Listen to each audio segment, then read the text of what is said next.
آج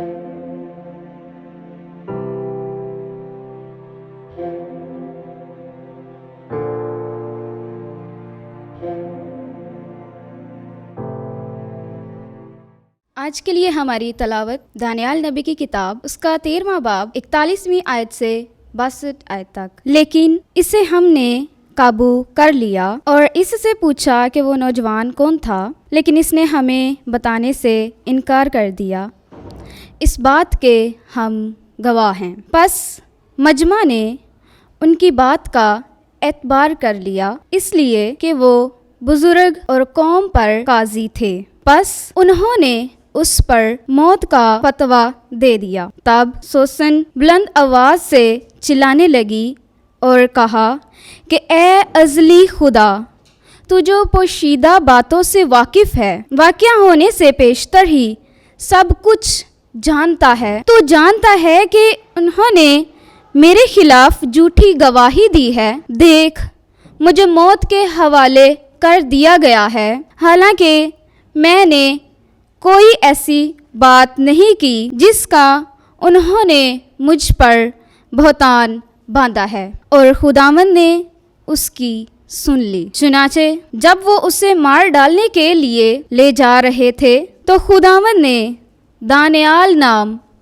ایک کمسن جوان کی مقدس روح کو آگاہ کر دیا، اور یہ بلند آواز سے پکارنے لگا کہ میں اس عورت کے خون سے پاک ہوں۔ سب لوگوں نے اس کی طرف توجہ کی اور پوچھا کہ یہ کیا بات ہے جو تو نے کہی ہے؟ اس نے ان کے درمیان کھڑا ہو کر کہا، اے بنی اسرائیل، کیا تم ایسے ہی کم عقل ہو کہ تم نے اس امر کی تفتیش اور تحقیقات کے بغیر ہی اسرائیل کی ایک بیٹی پر فتویٰ دے دیا ہے؟ عدالت گاہ کی طرف واپس چلو، کیونکہ ان دونوں نے اس کے خلاف جھوٹی گواہی دی ہے۔ اس پر سب لوگ شتابی سے واپس لوٹے، اور بزرگوں نے اس سے کہا کہ آ ہمارے درمیان بیٹھ اور ہمیں آگاہ کر، کیونکہ خدا نے تجھے بڑھاپے کی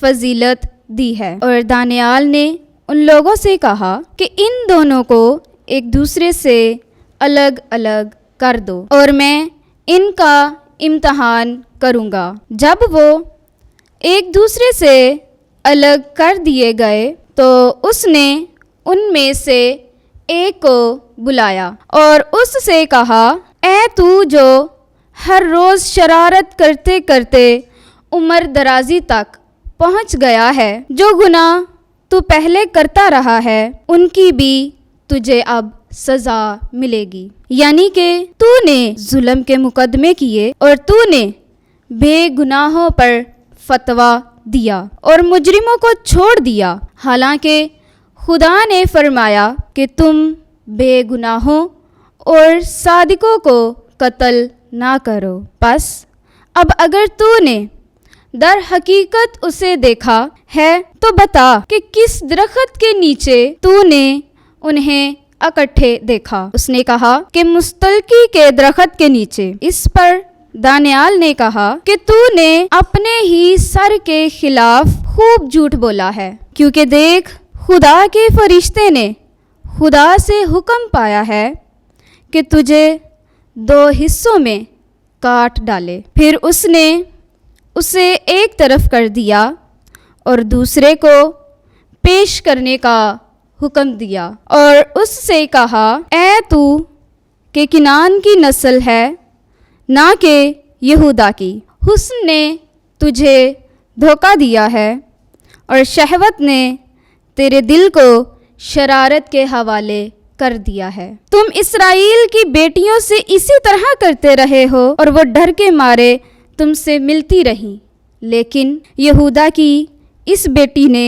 تمہاری شرارت کی برداشت نہیں کی۔ پس اب مجھے بتا کہ کس درخت کے نیچے تو نے انہیں اکٹھا پایا؟ اس نے کہا کہ بلوت کے نیچے۔ دانیال نے اس سے کہا کہ تو نے بھی اپنے ہی سر کے خلاف خوب جھوٹ بولا ہے، کیونکہ خدا کا فرشتہ تلوار لیے ہوئے آمادہ ہے کہ تجھے 2 حصوں میں کاٹ ڈالے اور تم دونوں کو ہلاک کر دے۔ اس پر تمام مجمع بلند آواز سے نعرے مارنے لگا اور انہوں نے خدا کو مبارک کہا جو اپنے بھروسہ رکھنے والوں کو بچا لیتا ہے، اور وہ ان دونوں بزرگوں کی مخالفت میں کھڑے ہو گئے کیونکہ دانیال نے انہی کے منہ سے ثابت